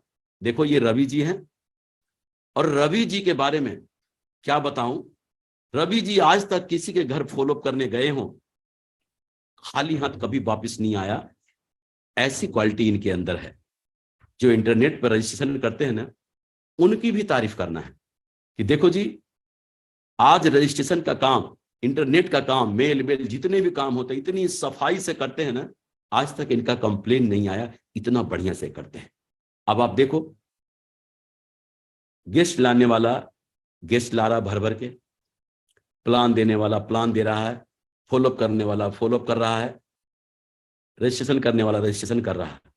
इससे क्या हो रहा होगा, सबको पैसा आ रहा होगा, सबका लेवल बढ़ रहा होगा। अब आप देखो जो सेमिनार में गेस्ट लाता है ना, वो क्या सोच रहा है, क्या बिजनेस है यार, कुछ लोगों को पकड़ के सेमिनार में ला दो, पैसा आता है। पैसा कमाना कितना आसान है, शेप शॉप में डायमंड बनना कितना आसान है। लेकिन एक बात ध्यान रखना, जिसको जिस काम को करने में मजा आ रहा है ना, वही काम करने दो। अगर उनको ट्रेनिंग में आने के लिए बोल रहे हो और वो कटने लगा, दोबारा बोला ट्रेनिंग में आने के लिए, कटने लगा, दोबारा बोला ट्रेनिंग में आने के लिए, कटने लगा, समझ जाना कि उनको ट्रेनिंग में आना अच्छा नहीं लगता, लेकिन सेमिनार में गेस्ट लाना अच्छा लगता है। अगर ट्रेनिंग में लाने के लिए आगे बोल दिया ना, तो गेस्ट लाना भी बंद हो जाएगा। जिसको जिस काम को करने में मजा आ रहा हो ना, आने दो मजा, उसी में आने दो उनको मजा। अब देखो प्लान देने वाला क्या सोच रहा, क्या काम है यार, कुछ लोगों को बैठ के समझा दो और इस बात का पैसा आता है। पैसा कमाना कितना आसान काम है, डायमंड बनना कितना आसान काम है। वो देखो फॉलोअप करने वाला क्या सोच रहा, यार कुछ लोगों के साथ बैठ के बातचीत कर लो और इस बात से पैसा आता है। पैसा कमाना कितना आसान काम है, डायमंड बनना कितना आसान काम है। और रजिस्ट्रेशन वाला, इंटरनेट वाला क्या सोच रहा, वो भी ऐसे ही सोच रहा है। अब देखो अब आगे क्या होता है, जब भी कोई काम करना बिल्कुल आसान लगे ना, तो अंदर से इच्छा जागृत होती है सीखने की। अब देखो संडे के सेमिनार में एक सिल्वर लीडर जो है ना, एंकरिंग कर रहा है, और जो अपने साथ जो गोल्ड लीडर है ना, गोल्ड बन गया है, जो गेस्ट लाने वाला, जो 15 नहीं 20 गेस्ट लेके आया है, गोल्ड लीडर है, और वहां पर सिल्वर लीडर एंकरिंग कर रहा है। अब वो सोच रहा है ये सिल्वर है और मैं गोल्ड हूं, फिर मैं यहां क्या कर रहा हूं। सेमिनार खत्म होते ही सीधे अपलाइन के पास जाता है और कहता, सर मेरे को जो है ना एंकरिंग करने का मन कर रहा है, एंकरिंग सीखने का मन कर रहा है, एंकरिंग करना है मुझे। अब देखो उसके अंदर एंकरिंग करने की इच्छा जागृत हुई। अब उनको जी भर के जल्दी जल्दी सिखाओ। जब किसी के अंदर सीखने की इच्छा जागृत हो ना, तो थोड़ा बताओगे और ज्यादा समझेगा वो। अब आप उनको एंकरिंग सिखा दो, रट्टा मार के एंकरिंग सीख लेगा, और देखना अगले सेमिनार में उनको जाकर स्टेज पर चढ़ा दो, एकदम अच्छे ड्रेसअप में जब जाएगा और वहां पर एंकरिंग करके उतरेगा ना स्टेज से, उसका कॉन्फिडेंस सातवें आसमान पे होगा। परिणाम बोलेगा, सर मुझे फर्स्ट प्लान लेना सीखना है, सर मुझे सेकंड प्लान लेना सीखना है, सर मुझे क्लोजिंग करना सीखना है, सर मुझे फ्राइडे का ट्रेनिंग लेना सीखना है, सर मुझे कोर ट्रेनिंग लेना सीखना है, सर मुझे ग्रुप मीटिंग लेना सीखना है, सर मुझे लीडर मीटिंग लेना सीखना है। और इस तरह से कोई सिल्वर जाते जाते लीडर बन जाएगा, कोई प्लेटिनम जाते जाते लीडर बन जाएगा, कोई गोल्ड बनते बनते लीडर बन जाएगा, कोई पर्ल बनते बनते लीडर बन जाएगा, कोई कोरल बनते बनते लीडर बन जाएगा, कोई टोपाज बनते बनते लीडर बन जाएगा, कोई अमराल बनते बनते लीडर बन जाएगा, कोई रूबी बनते बनते लीडर बन जाएगा, कोई ओपल बनते बनते लीडर बन जाएगा। और डायमंड बनने तक लीडर बनना तो उनकी मजबूरी है। और कुछ लोग ऐसे भी आएंगे जो सेल्फ डिपेंड होकर काम करना चाहेंगे, खुद ही वो प्लान जल्दी सीख लेंगे, फॉलोअप करना सीख लेंगे, सेल निकालना सीख लेंगे, रजिस्ट्रेशन करना सीख लेंगे, सारी जिम्मेदारी लेके काम करेंगे। ऐसे भी लीडर आएंगे आपके पास, ऐसे भी लोग आएंगे। अब आप देखो, आप यही चाहते थे ना कि हमारा लीडर बन जाए, आपके पास देखो लीडर बन गया। हमें प्लानर बनाने में 3-4 महीने का वक्त तो लग ही जाता है, लेकिन क्या होता है ना, हम किसी को बार बार बोलते हैं कि आपको लीडर बनना है, आपको लीडर बनना है, आपको लीडर बनना है, आपको लीडर बनना है। बंदा टेंशन में आ जाए, एकदम फ्रस्ट्रेट हो जाता है, और फिर वो ना बनना ही नहीं लीडर, ऐसा सोच लेता है ना। अब देखें, जो आपने प्रैक्टिकल किया है वही बातें वो बातों को दमदारी से बोलना है। अब आप देखें, जहां आप बोल रहे हैं ना, आपके टीम के लोग वहीं पर हैं। अगर आप वहां क्या बोलना है क्या नहीं बोलना है, ये तय करना है। जो प्रैक्टिकल किया है वही बोलना है। अगर आप बोल रहे हैं हम सभी लोगों को टाइम पंक्चुअल होना चाहिए, अगर आप सचमुच में टाइम पंक्चुअल है ना, तो लोग आपस में एक दूसरे को देखेंगे और बोलेंगे वाकई में परफेक्ट। सर को देखकर कोई भी घड़ी मिला सकता है और ताली बजा बजा के हाथ लाल कर लेंगे। लेकिन अगर आप ऐसा करते नहीं हैं और आप बोलते हैं कि हम लोगों को टाइम पंक्चुअल होना चाहिए, तो लोग आपस में देखेंगे, टाइम पंक्चुअल होना चाहिए। 12 बजे का टाइम लो और 3 बजे आ जाए तो बहुत बड़ी बात है, और टाइम पंक्चुअल होना चाहिए। काहे को ताली बजाएगा? कोई नहीं बजाएगा। आपको स्टेज के माध्यम से वही बोलने का हक है जो आपने प्रैक्टिकल किया है। कुछ भी बोलने से पहले आप अपने ऊपर क्वेश्चन मार्क लगाएं, क्या मैं अपने जीवन में ऐसा करता हूं? अगर करते हैं तो उस बात को आप दमदारी से बोलें, अगर नहीं करते हैं ना, तो आपको बोलने का भी हक नहीं है। पहले प्रैक्टिकल करें, उसके बाद बोलें। पहले के जो लोग हैं उनका क्या होता है, जो दिमागदार थे, उनके तर्कस में जितने भी तीर थे ना, सब चला लिया, दिमाग का दही हो गया एकदम। और फिर एक दिन अपलाइन से बोलते हैं कि सर मेरे को आपका टाइम चाहिए, मेरे को मिलना है। और वहां जाकर बोलते हैं कि देखिए सर, आपने मुझे जो बोला, जैसा बोला कहने के लिए, आपसे पूछ के हमने किया। सर मेहनत मैं जी भर कर रहा हूं सर, दमदारी से मेहनत कर रहा हूं सर, लेकिन सर क्या बताऊं सर, अभी सिल्वर भी नहीं बन पाया हूं। आप देखिए सर, राहुल को मेरे पीछे आया सर, और वो सर गोल्ड बन गया। सर मैं डायमंड बनना चाहता हूं सर, आप जो कहेंगे ना वो मैं करने को तैयार हूं। अब तुम्हारे हवाले वतन साथियों। आप यही चाहते थे ना कि वो आपके साथ आ जाए, और यही प्रक्रिया होना शुरू हो जाएगा। इसी तरह से आपके साथ, एक तो है कि 3-4 महीने में आप लीडर बना के फिर उनके साथ काम लेना शुरू करेंगे। ये क्या है, क्वालिटी को पहचानने के बाद डे फर्स्ट से ही आपका काम होना शुरू हो जाएगा। ग्रो लाइन के सामने अपलाइन की कौन सी बातें करनी है और कौन सी बातें बिल्कुल नहीं करनी है। देखो क्या होता है ना, जब हम एक साथ रहते हैं, लोगों के साथ एक साथ रहते हैं, तो कभी न कभी मन में विचार आना स्वाभाविक है, इंसान ही तो है ना। अगर कभी कोई बात अगर किसी ग्रो लाइन के मन में चुभ जाए और वो एकदम अपलाइन से गुस्से में आ जाता है, गुस्से में आ जाता है, और फिर क्या वो भड़ास जो है ना कहीं न कहीं से निकालने की सोचता है, कहाँ जाए, अपने ग्रो लाइन के पास घूमता है। ग्रो लाइन बोलते हैं, सर लग रहा आज थोड़ा सही नहीं रख रहा दिमाग आपका, सही मूड नहीं लग रहा सर, आज लगता है कोई बात है क्या सर, टेंशन में दिख रहे हैं। बोले नहीं नहीं ऐसी कोई बात नहीं, नहीं नहीं सर, अरे हम आपके चेहरे को रोज देखते हैं सर, कोई नहीं कोई तो बात है सर। फिर बोलता है अरे क्या बताऊं सर, पता नहीं अपने आप को क्या समझते हैं। अरे अपलाइन है इसका मतलब क्या है, जो चाहे वही बोल देंगे, जो चाहे वही कर देंगे, और जानते सारी भड़ास निकाल देता है उस डाउन लाइन में। अपलाइन में उसको लगता है कि ये कमियां हैं, एक एक कमियां चुन के बताएगा, एक भी अच्छा ही नहीं बताएगा, एक एक कमियों को चुन के बताएगा, ये ऐसे हैं ऐसे हैं ऐसे हैं। और जब वो वहां से चला जाता है ना, तो उस डाउन लाइन के दिमाग में, ग्रो लाइन के दिमाग में एक मैसेज जाता है कि अपलाइन की बुराई भी करनी चाहिए। और जब वो अपने ग्रो लाइन के सामने होता है ना, तब इस अपलाइन की बुराई करता है कि सर हमारे अपलाइन की बुराई कर रहे थे, ऐसा ऐसा बोल रहे थे, फलां सर के बारे में, फलां सर के बारे में ऐसा ऐसा बोल रहे थे, और इस सर को नहीं मालूम, सर के बारे में मैं बताता हूं, और वो उनके बारे में बताना शुरू करता है, वो उनके बारे में बताना शुरू करता है। इस तरह से रोंग डुप्लीकेशन हो जाता है, और जो अपलाइन का प्रभाव था ना, सारा प्रभाव खत्म कर देते हैं। देखो जब आप अपलाइन का सारा प्रभाव खत्म कर देंगे, और जब आपके लीडर के साथ किसी न किसी दिन कोई अनबन हो जाए, आपकी कोई बात पे मनमुटाव हो जाए, तो फिर क्या होगा। अब उसको आपसे तो मनमुटाव ही हो गया, आपसे तो लड़ गया है, अब आपसे तो संभलेगा नहीं, संभलता किससे, अपलाइन से। लेकिन अपलाइन का भी प्रभाव खत्म कर दिया है, अब क्या होगा। तो देखें, चाहे अपलाइन से कितना भी कुछ हो गया हो, सीने के अंदर होना चाहिए। हो सकता है मनभेद बैठकर बातचीत करके दूर हो जाए, लेकिन उसका असर अपने डाउन लाइन पे, ग्रो लाइन पे नहीं आना चाहिए। जैसे आपको देसी भाषा में बताता हूं, पति पत्नी में लड़ाई झगड़े होते हैं कि नहीं, बिल्कुल होते हैं। पति पत्नी में जब लड़ाई झगड़े होते हैं ना, तो एकदम पहले तो दोनों फूल जाते हैं, बातचीत बंद हो जाता है उनका।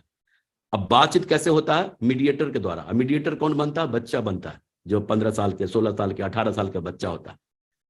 और मम्मी बोलती है अपने बच्चे से, 18 साल के, बोला राहुल पापा से बोल देना, अब मैं रहने वाली नहीं हूं, अब बिल्कुल नहीं रुकूंगी, और मैं जा रही हूं, और फिर कभी वापस नहीं आऊंगी। उधर पति बोलता है, राहुल मम्मी से बता दे, घर से कदम रखा ना तो मेरे से बुरा कोई नहीं होगा। अब बेचारा डाउन लाइन ये समझ नहीं पा रहा कि ये अपलाइन अपलाइन आपस में ही भिड़ रहे हैं। एक अपलाइन तो ऐसे भी होते हैं, लेकिन एक मम्मी पापा ऐसे भी होते हैं कि पति पत्नी में जम के लड़ाई हुई है खूब, और 8 दिन बाद सुलह भी हो गया, और बच्चों के कानों कान खबर भी नहीं कि मम्मी पापा में लड़ाई भी होती है। फैसला आपको करना है कि हमको कैसे वाला मम्मी पापा बनना है, वैसे वाला या ऐसे वाला। चाहे अप्लायंस से कितना भी कुछ हो जाए, सीने में दफन करके रखना है। और आप अपने ग्रो लाइन से जो भी चाहते हैं ना कि आप मेरे ग्रो लाइन मेरे बारे में ये बोले, मेरे बारे में ये बोले, मेरे बारे में ये बोले, मेरे बारे में ये बोले, वो सारी बातें अपने अपलाइन के बारे में बोलना शुरू कर दो। वो अपने अपलाइन के बारे में बोलना शुरू कर दो, मेरे अपलाइन ऐसे हैं, जो भी हैं अपलाइन के बारे में, जो कुछ भी हूं उनके वजह से उनके बारे में बोलना शुरू कर दें। परिणाम एक राइट डुप्लीकेशन आपके नेटवर्क में चला जाएगा। और देखें, हमारा प्रोडक्ट, कंपनी का शानदार वर्ल्ड क्लास प्रोडक्ट, हमारे ऑनरेबल डायरेक्टर्स माननीय श्रीमान रजत वर्मा सर का ऐसा मानना है।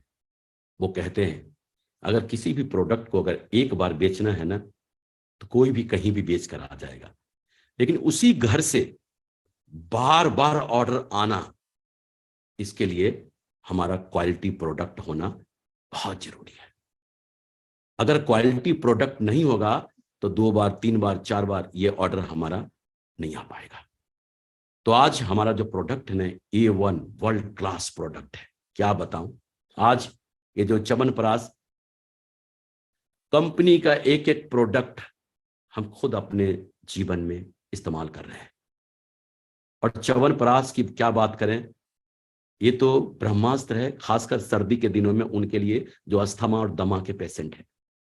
इसको कंटिन्यू अगर इनका सेवन किया जाए तो एकदम जड़ से खत्म हो जाएगा। हमने देखा है जिनको एलर्जी होता है, मौसम बदलते ही परेशानी आती है, अगर इसका इस्तेमाल करना शुरू कर दें कंटिन्यू, परिणाम बिल्कुल बदल जाएगा। एक से एक प्रोडक्ट है। देखिए फर्स्ट परचेज और सेकंड परचेज में अंतर क्या है? फर्स्ट परचेज में क्या है, हमको एक बार लोगों को समझाना होता है और एक बार पैसा मिलता है।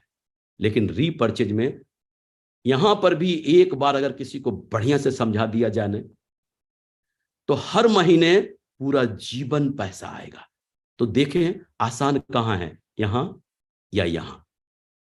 यहां पर एक बार पैसा मिलेगा, यहां पर हर महीने बार बार पैसा मिलेगा। तो जो लोग भी हमारे बिजनेस में जुड़ते हैं ना, उनको रीपर्चेज के लिए तुरंत प्रोत्साहित करना है, उनको रीपर्चेज के लिए प्रोत्साहित करना है। क्यों? यहां पर सिर्फ खाने और खिलाने पे डालना है लोगों को। खाने और खिलाने पर डाल दिया ना, परिणाम बदल जाएगा। देखो हमको घर चाहिए सेफ शॉप से, 2 लाख सप्ताह चाहिए सेफ शॉप से, दुनिया घूमना है सेफ शॉप से, कार चाहिए सेफ शॉप से, खानदान दर खानदान पैसा चाहिए सेफ शॉप से। ये सारा कुछ मुझे सेफ शॉप से चाहिए, लेकिन हम खाएंगे बाहर जाकर, तो ये तो नाइंसाफी है ना। और ईमानदारी भी नहीं है, अपने बिजनेस के साथ ईमानदारी भी नहीं है। तो विनती है हाथ जोड़कर, आप पहले खुद खाएं और सच्चाई से, ईमानदारी से, जब आपको अच्छा लगे ना तो दूसरों को बताएं।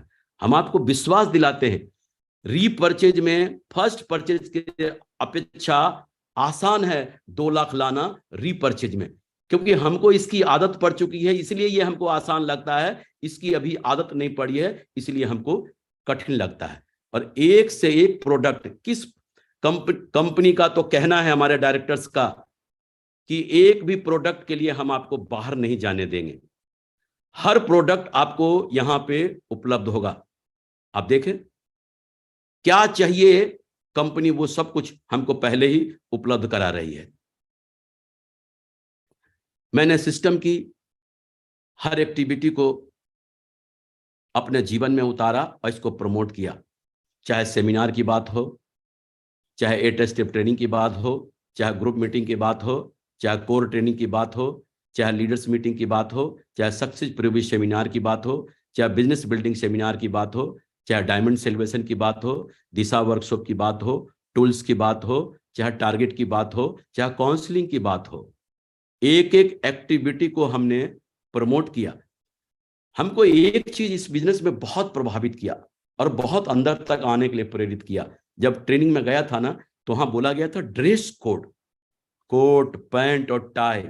ये बड़ा एक्साइटेड हुआ था ये सुन के, और हमको लगा था कि हमको भी, मन में एकदम गुदगुदी सी हुई थी कि हमको भी ऐसा पहनने का मौका मिलेगा, क्योंकि मेरे खानदान में किसी ने कोट पैंट और ये टाई वाई पहना नहीं था। सेमिनार में हमको ध्यान रखना, लोगों को प्रोफाइल का ध्यान रखना जरूरी है। अगर प्रोफाइल में बिजनेस को नहीं ले गए ना, लो प्रोफाइल में बिजनेस ले जाने का मतलब है ना पत्थर से सट टकराना। वहां पोटेंशियल नहीं है, पोटेंशियल कहां है वहां पे देखना है।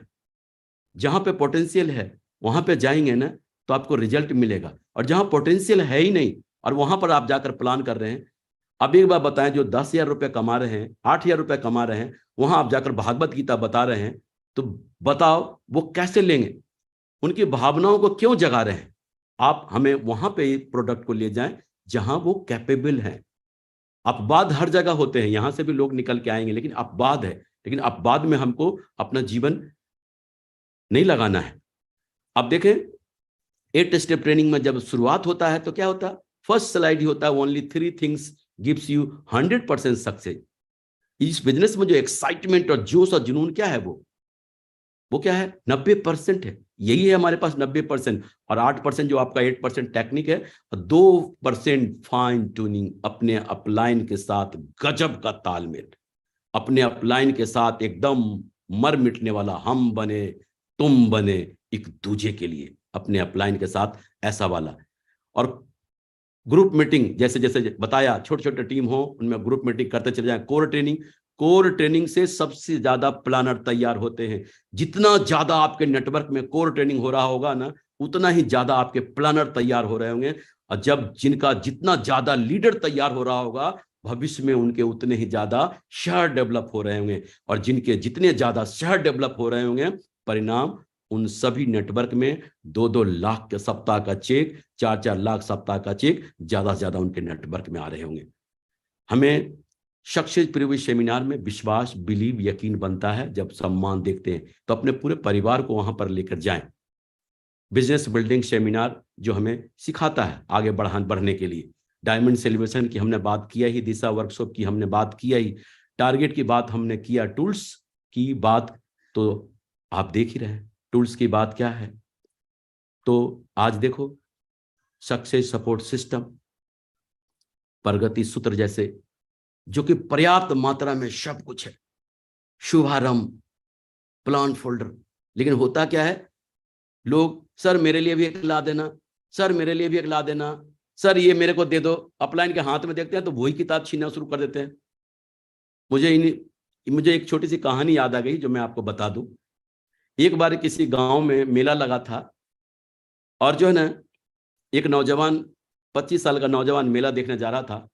जी मोहल्ले से निकला ना, मोहल्ले की भाभी मिली और बोले, देवर साहब कहाँ जा रहे हैं?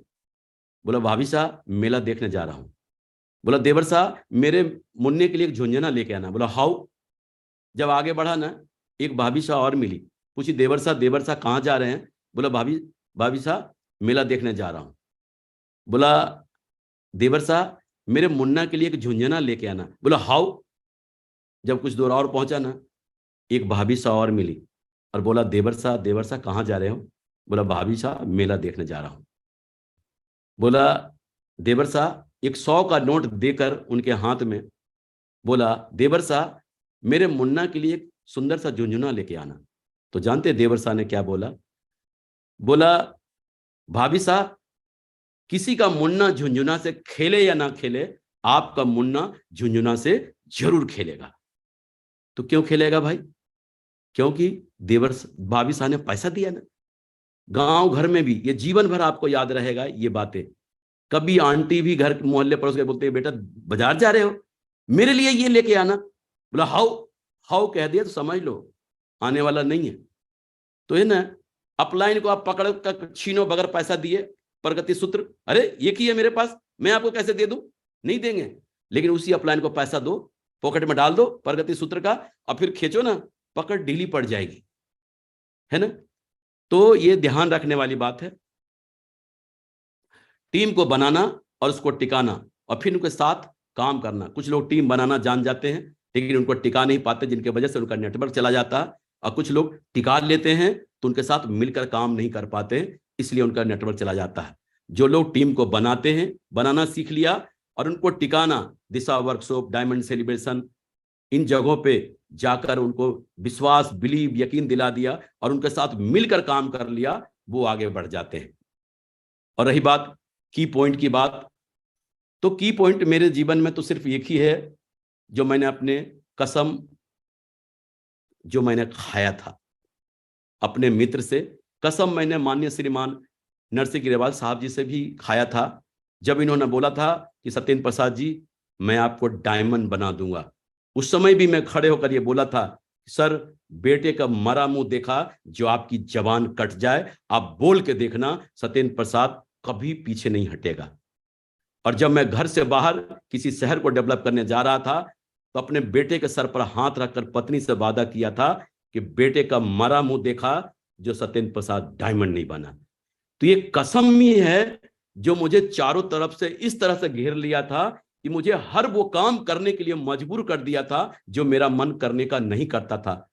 वो हर काम मैंने इस कसम के वजह से किया। और कसम लोग अपने अजीज और अपने खास का ही खाते हैं। आज हम अगर बात करें माननीय राजीव चतुर्वेदी साहब का, तो सर का बहुत बहुत धन्यवाद। सर ने शुरुआती दिनों में बहुत हेल्प किया, सर के साथ काम करने का भी मौका मिला, आने जाने का भी मौका मिला। और माननीय श्रीमान संजय जैन साहब का भी दिल से धन्यवाद। सर के बारे में कहाँ क्या करें, जहां हम लोग सोचना बंद कर देते हैं सर वहां से सोचना शुरू करते हैं।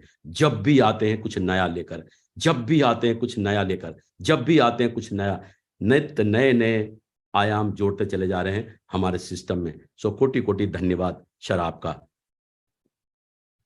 और कृतज्ञ हूं और ऋणी हूं माननीय श्रीमान नरसिंह ग्रेवाल साहब का।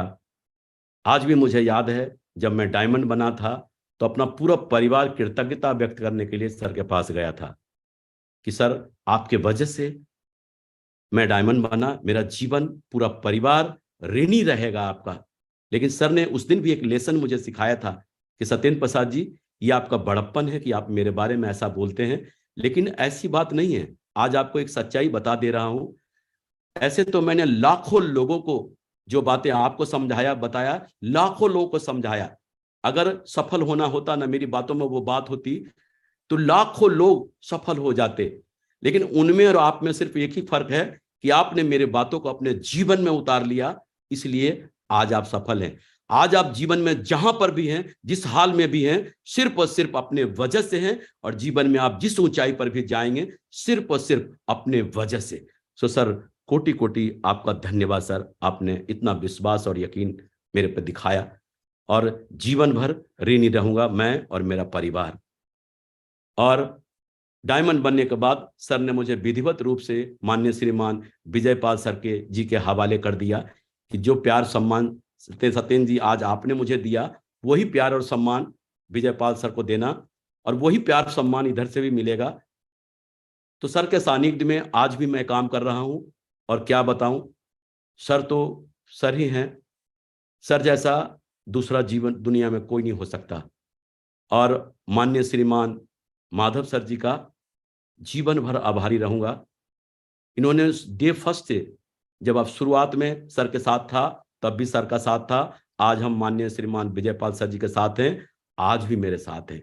ये दोनों जो मेरे जीवन के बहुत बड़े आयाम लिखने में आज हमको प्रेरित करते हैं, आगे बढ़ाते हैं और मैं जीवन भर इनका ऋणी रहूंगा। और मुझे पूरा यकीन है जिस तरह सर का साथ आज हमें मिलता है, जिस तरह सर का साथ मिलता जा रहा है, मुझे मालूम है जीवन के आखिरी पल तक मुझे इनका साथ ऐसे ही मिलता रहेगा।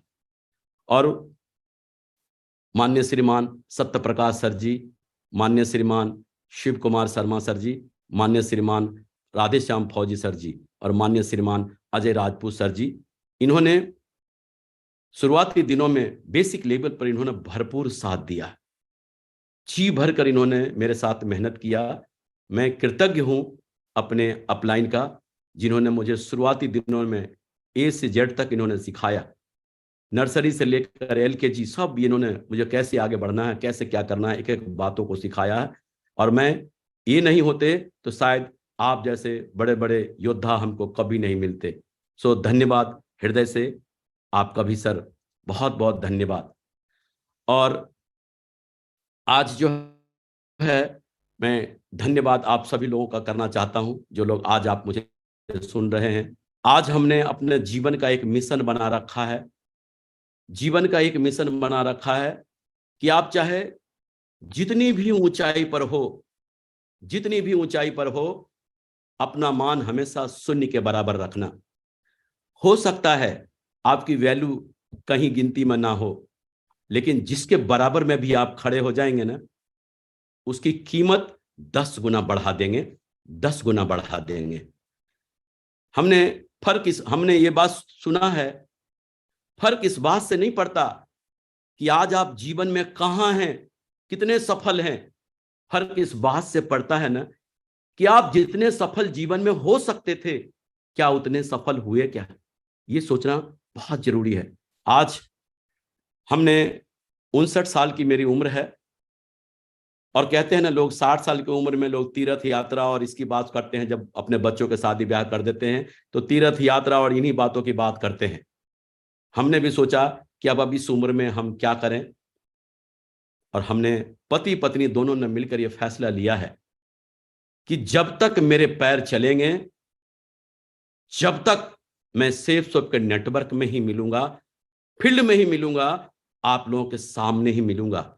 मेरा तो तीर्थ यात्रा यही है, जीना यहां, मरना यहां, इसके सिवा जाना कहां। ये मेरा तीर्थ यात्रा यही है। और लोग ये ना समझें कि आज मैं बूढ़ा हो गया, 59-60 साल का हो गया। 25 साल के भी बूढ़े होते हैं और 60 साल के भी बूढ़े होते हैं। आपकी उम्र क्या है इस बात से कोई फर्क नहीं पड़ता। फर्क इस बात से पड़ता है कि आपकी सोच किस उम्र की है, इस बात से फर्क पड़ता है। और आज मैं जीवन भर एंजॉय करता रहूंगा, लोगों के बीच में घूमता रहूंगा और काम करता रहूंगा, और इसी तरह से मैं जीवन को आगे ले जाऊंगा।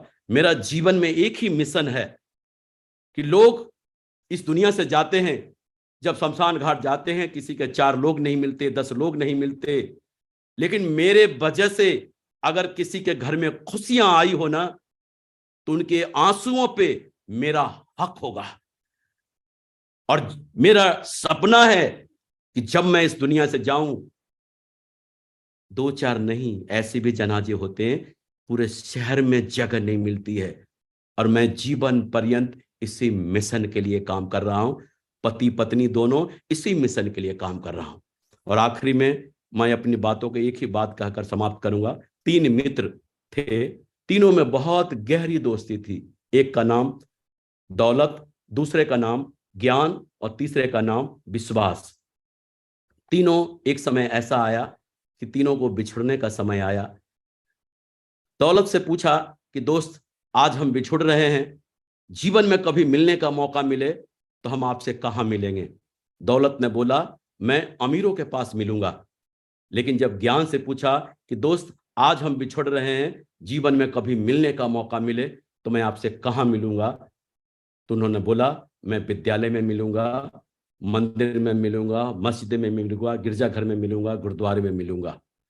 और विश्वास गुमसुम सा एकांत में पड़ा हुआ था।